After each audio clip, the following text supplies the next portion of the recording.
Yes, guys, I am in the middle of a huge move, moving to my retirement home. So this is my lathe, my mill, my shaper, all of my stuff going to its new spot. Everything's torn down.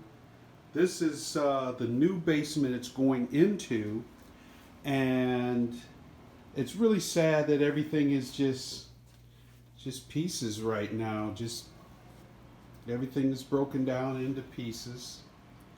So, anyway, I thought I would kind of share with you before I did this tearing down of this stuff.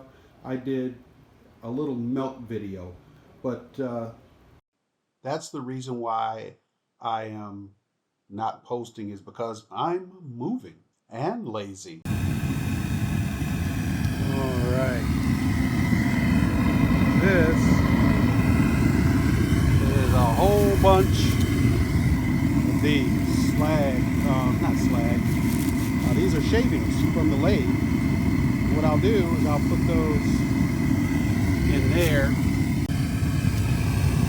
So I think we'll get quite a few out of that. Let's see what we can get out of those. And I put two already in there.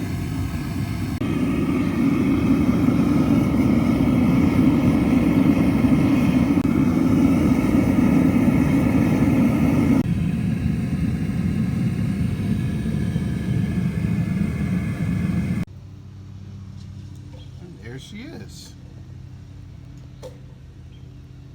From shavings to an ingot.